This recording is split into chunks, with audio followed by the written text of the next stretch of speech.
Welcome to profit one ERP. Profit വണ്ണിൽ നമുക്കൊരു account എങ്ങനെ ക്രിയേറ്റ് ചെയ്യാമെന്ന് നോക്കാം. അതിനായിട്ട് നമുക്ക് രജിസ്ട്രേഷനിൽ അക്കൗണ്ട് രജിസ്ട്രേഷൻ, ലെഡ്ജർ രജിസ്ട്രേഷൻ, അതല്ലാന്നുണ്ടെങ്കിൽ നമുക്കിവിടെ ടൂൾസ് വിൻഡോയിൽ അക്കൗണ്ട് സെലക്ട് ചെയ്യുക. ഇതിൽ നമ്മൾ ഏത് അക്കൗണ്ടാണോ ക്രിയേറ്റ് ചെയ്യുന്നത് അതിൻ്റെ പേര് ടൈപ്പ് ചെയ്ത് കൊടുക്കുക. ഞാനിപ്പോൾ ഒരു എക്സ്പെൻസ് ലെഡ്ജറാണ് ക്രിയേറ്റ് ചെയ്യുന്നത്.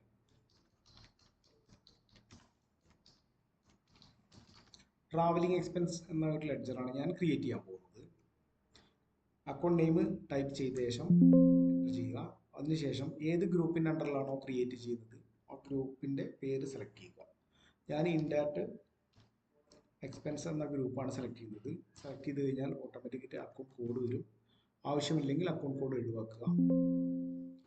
പുതിയൊരു ഗ്രൂപ്പിൻ്റെ അണ്ടറിലാണ് ക്രിയേറ്റ് ചെയ്യുന്നതെങ്കിൽ ഗ്രൂപ്പിൻ്റെ പേര് സെലക്ട് ചെയ്ത് കഴിഞ്ഞാൽ ഓട്ടോമാറ്റിക്കായിട്ട് ക്രിയേഷൻ വിൻഡോ വരും.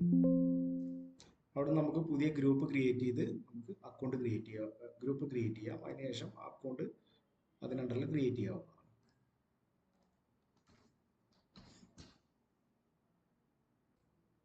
ഓക്കെ, ലെഡ്ജർ ക്രിയേറ്റ് ആയി.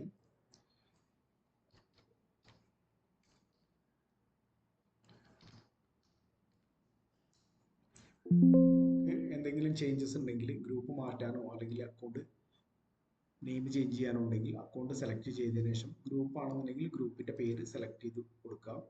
അതല്ല നമുക്ക് അക്കൗണ്ട് റീനെയിം ചെയ്യണമെന്നുണ്ടെങ്കിൽ റീനെയിം അക്കൗണ്ട് ഉണ്ട്. ഇത് സെലക്ട് ചെയ്ത് കഴിഞ്ഞാൽ നിലവിലെ പേര് അവിടെ വരും. ന്യൂ നെയിം ടൈപ്പ് ചെയ്ത് കൊടുത്തതിന് ശേഷം റീനെയിം ബട്ടൺ ക്ലിക്ക് ചെയ്യുക.